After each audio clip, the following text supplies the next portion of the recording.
Imagine walking into a town where the streets are silent, the homes are fully furnished, and the air feels thick, as if the people never truly left. Across Canada, there are forgotten villages and towns where history lingers and something else walks in the shadows. Tonight, we're stepping into the top 10 most haunted ghost towns in the country, places where the past refuses to rest. 1. Val Jalbert, Quebec. You step into Val Jalbert, a once thriving industrial town, born in 1901, around a booming pulp mill. Back then, the air was thick with the scent of fresh-cut wood, the streets alive with the chatter of workers, and the laughter of children chasing each other between neat rows of company houses. For over 2 decades, life here seemed unstoppable until 1927, when the mill shut down overnight. Families fled, leaving behind homes fully furnished, toys scattered on porches, curtains swaying in the wind, as if the town was simply frozen mid-breath. Now, as you walk these abandoned streets, the silence presses in, broken only by the creak of weathered wood. Locals say, if you pass by the old schoolhouse at dusk, you might hear the faint giggle of children, though no one's played here in nearly a century.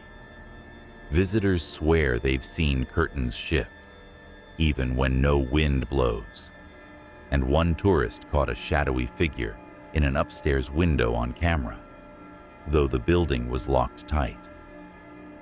You tell yourself it's just your imagination, but the deeper you wander, the more you feel it, eyes watching from behind cracked glass, footsteps matching yours on empty floors, and somewhere in the distance, the hum of machinery, long after the mill's heart stopped beating. 2. Balor, British Columbia. You arrive in Balor, a gold mining town carved into the rugged mountains of British Columbia in the early 1900s. For decades, miners tunneled deep into the earth, chasing veins of gold that promised fortune. The town thrived. Bars clinked with laughter. The hotel brimmed with strangers, and the glow of lamps spilled across the snow each winter night. But by the 1970s, the mines ran dry. One by one, families left, locking their doors and never returning. The mountains swallowed the noise, leaving only silent streets and homes that still stand, fully furnished, as if waiting for someone to come back. Inside those houses, dust lies thick over dinner tables still set with plates. A rocking chair sways ever so slightly without a breath of wind. Visitors whisper about seeing lights flicker in the windows, even though the power's been dead for decades. Some claim to hear the echo of boots on wooden floors, or the low murmur of miners speaking in the dark. One hiker once snapped a photo of the old hotel and spotted a figure in the upstairs hallway, tall, shadowed, wearing what looked like a miner's helmet. He swears no one else was there. As you stand in the chill mountain air, you feel it too. Balor isn't empty. It's just sleeping, and some of its residents never left.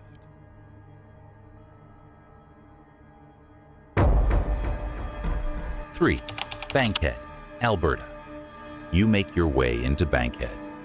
Hidden deep within Banff National Park, a coal mining town, born in 1903, fueled by the promise of black gold. For nearly 2 decades, the ground here shook with the rumble of carts and the clang of pickaxes. Over 1,000 people called Bankhead home, their lives revolving around the mine's relentless heartbeat. But in 1922, disaster struck labor disputes, collapsing coal prices, and a federal ban on mining in the park sealed its fate. Within months, Bankhead was abandoned. The houses were dismantled, the mine sealed. Yet something here refused to stay buried. Today, the forest has begun reclaiming the streets, but among the moss-covered foundations, strange things happen. Visitors report hearing the distant clang of metal on stone, as if miners are still at work below. On cold mornings, wisps of smoke curl up from the ground near the old tipple, though nothing burns there anymore. One park ranger tells of walking the trail at dusk and hearing heavy footsteps crunching behind him. When he turned, there was nothing, just the faint smell of coal dust in the crisp mountain air.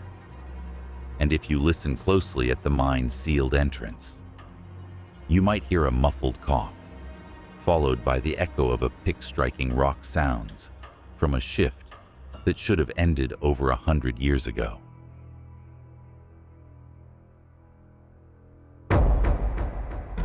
Four, Antioch, British Columbia. You reach Antioch by boat, cutting through the mist that clings to the rugged northern coast of British Columbia.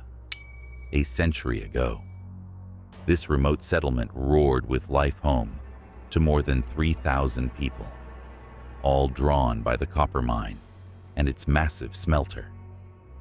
The air glowed orange at night from molten metal, and the pounding of machinery was constant, echoing off the mountains. But in the 1930s, disaster came in waves. First, a fire that destroyed much of the smelter, then the Great Depression, and finally the mine's closure. By 1935, Antioch was left to the rain, the moss, and the silence.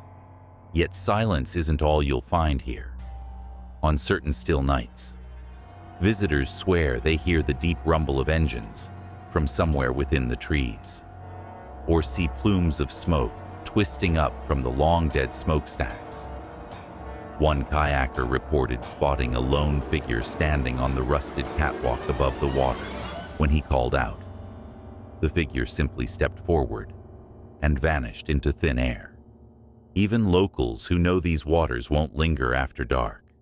They speak of ghostly lantern lights swaying in the fog, and the faint metallic clang of tools against steel, echoes of workers who never accepted the end of their shift. Here in Antioch, it seems the machinery of the past still turns, just not for the living. 5. Tungsten, Northwest Territories. You travel deep into the Mackenzie Mountains, where the road twists into a place few ever see. Tungsten, once a bustling mining town, built in the 1960s to harvest one of the world's toughest metals. For years, the hum of heavy machinery filled the air, and rows of workers' houses stood against the endless wilderness. But when the price of tungsten collapsed in the 1980s, the mine shut down. Families packed up overnight, leaving homes, tools, and even half-finished meals behind. The subarctic wind moved in to take their place. Now, the town sits frozen in time. The windows of the old rec center gape open, chairs tipped over as if a party ended in sudden panic. Hikers who dare to visit tell of feeling an unnatural chill, sharp and sudden, even in summer. Some report hearing a steady metallic tapping from the direction of the abandoned mill, though the machinery has been dead for decades. One snowmobiler swears he saw a man in a heavy parka trudging along the road toward town. He slowed to offer a ride, only for the figure to fade into the blowing snow without a trace. Out here, the wilderness is vast, the isolation absolute, and yet, in Tungsten, you never quite feel alone.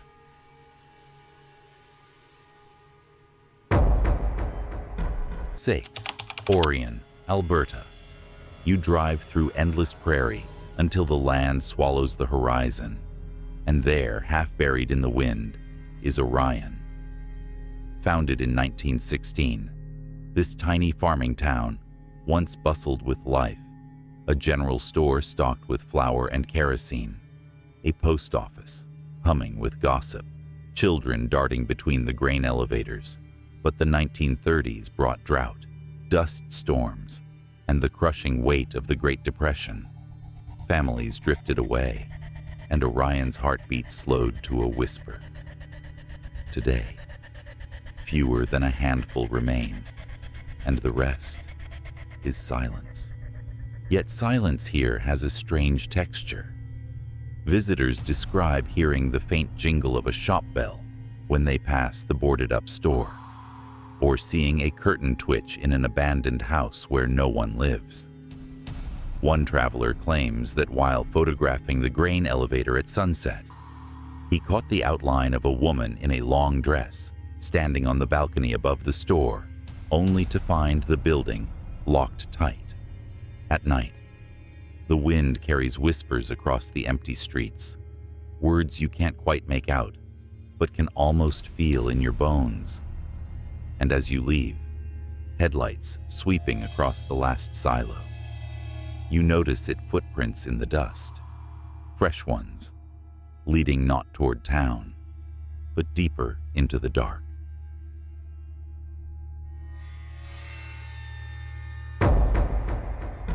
Seven. Kitsault, British Columbia. You turn a corner in the coastal mountains and find something impossible. An entire modern town, perfectly intact, yet utterly deserted. Kitsault was born in 1979, built for over 200 workers and their families after a massive molybdenum deposit was discovered nearby.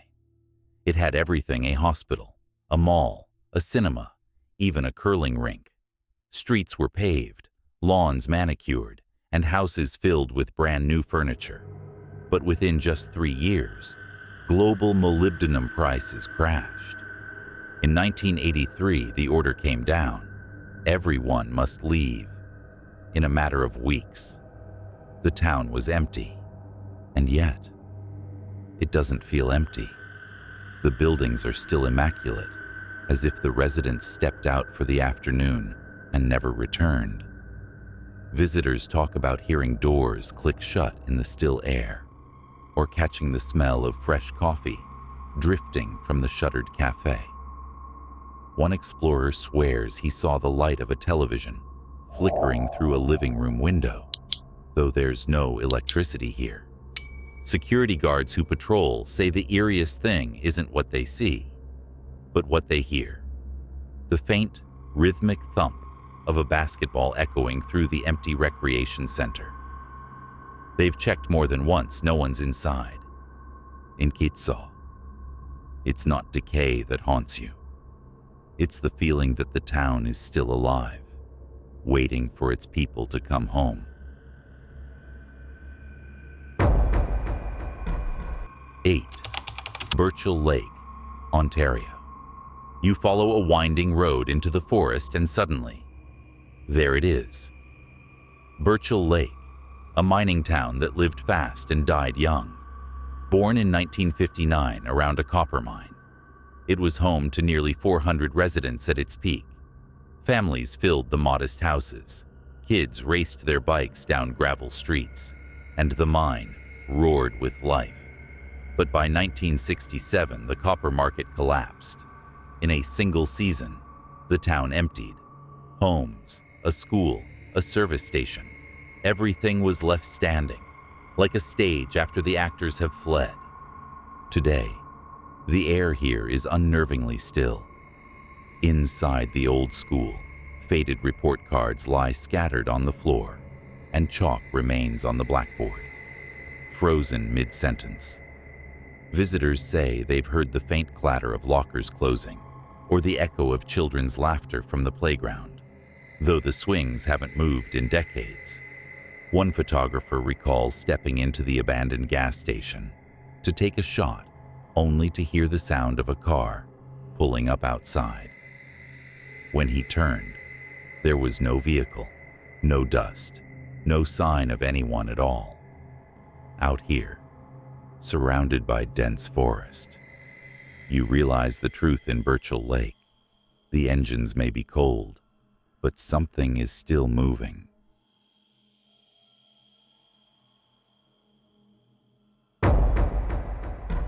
Nine, Dorothy, Alberta. You drive across the flat, endless prairies until a cluster of weathered buildings appears on the horizon. Dorothy, once a lively farming community in the early 1900s.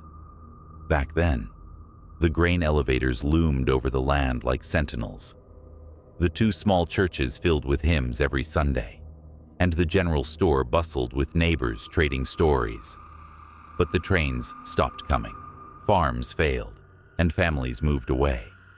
Now, only a handful of structures remain, their paint peeling, their windows like empty eyes staring out at the wind. Step inside the old church and the air feels heavy. The pews are warped, the hymnals coated in dust. Yet sometimes a faint organ note drifts through the silence. Visitors have sworn to hearing footsteps pacing the wooden floors behind them, only to find the building empty. Others have spotted a shadow moving past the windows at night, though there's no light, no power, no one inside. One traveler camping nearby woke to see a dim lantern light swaying across the field, moving slowly toward the abandoned grain elevator. It vanished just before reaching the doors. In Dorothy, the land is wide, the sky infinite, but somehow, the past still walks these streets.